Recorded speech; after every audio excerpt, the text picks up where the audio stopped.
Look at a Formula One car, a modern airplane wing, or even a high-end bicycle. Many of them share a material that seems almost futuristic.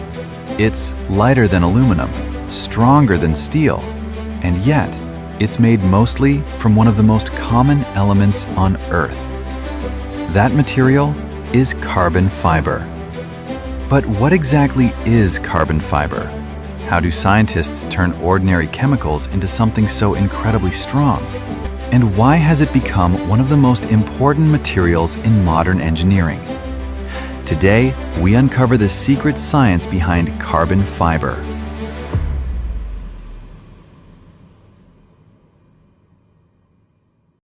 Before going into the video, what is carbon fiber really? Despite its advanced reputation, carbon fiber is surprisingly simple at its core. It's made of extremely thin strands composed mostly of carbon atoms. Each strand is thinner than a human hair.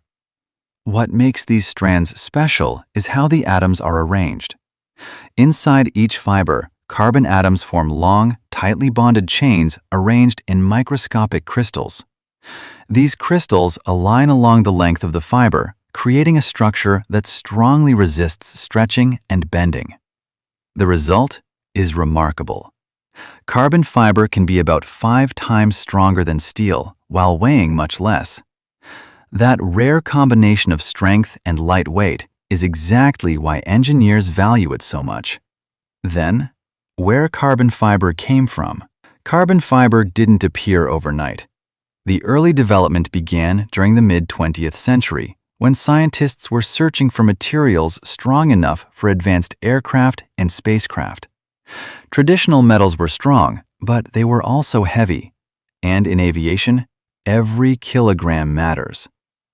Researchers discovered that by transforming certain synthetic fibers under extreme heat, they could create nearly pure carbon structures with exceptional strength. From that discovery, carbon fiber technology began evolving rapidly. So, how carbon fiber is made? Creating carbon fiber is not simple. The process requires several precise stages. First one is starting material. Most carbon fibers begin with a synthetic polymer called polyacrylonitrile, often shortened to PAN. This material is first spun into long, thread-like fibers, similar to textile fibers. At this stage, they still look and behave like ordinary plastic strands. Next comes a process called stabilization. The fibers are heated in air to temperatures of roughly 200 to 300 degrees Celsius. During this stage, the internal molecular structure begins to change. The fibers become more stable and resistant to heat, while their structure starts preparing for the next transformation. Then comes the most dramatic step. It is carbonization. The fibers are placed in an environment with almost no oxygen and heated to extremely high temperatures, sometimes reaching 1,000 degrees Celsius to 3,000 degrees Celsius. At these temperatures, most elements inside the fibers, like hydrogen and nitrogen, are driven off as gases. What remains is mostly pure carbon. Inside the fiber, carbon atoms rearrange themselves into tightly aligned crystal structures, creating the strength carbon fiber is known for. After carbonization, the fibers are extremely strong, but also very smooth. To make them useful in real products, the surface is treated so it can bond effectively with resins or other materials. Then, why carbon fiber is so valuable? Carbon fiber stands out because it offers several properties rarely found together in one material.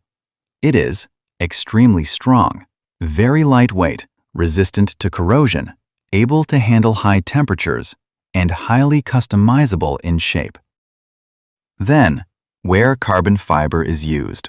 One of the largest uses of carbon fiber is in the aerospace industry. Modern aircraft use carbon fiber in wings, fuselages, and internal structures to reduce weight and improve fuel efficiency. Lighter airplanes consume less fuel and can travel farther. Carbon fiber is also famous in the world of performance cars.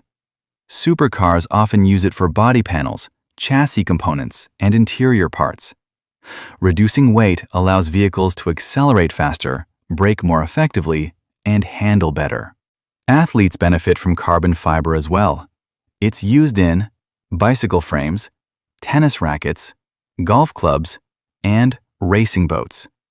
Because the material is light but rigid, it can improve performance while reducing fatigue. Carbon fiber even appears in medicine.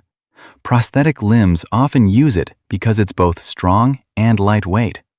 Hospitals also use carbon fiber structures in imaging equipment like X-ray systems because the material does not interfere with imaging signals.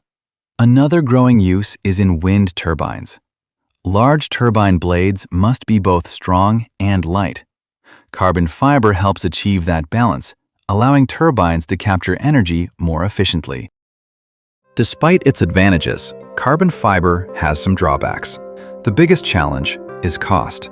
Manufacturing carbon fiber requires specialized equipment, high temperatures, and precise processing, which makes it expensive compared to traditional materials. Another issue is impact damage. While carbon fiber is extremely strong under tension, sharp impacts can sometimes cause hidden internal cracks. Researchers are currently working on better recycling methods and cheaper production techniques to solve these problems. So finally, carbon fiber shows how powerful materials science can be. By rearranging something as simple as carbon atoms, scientists created a material that helps planes fly farther, athletes perform better, and engineers build the machines of the future.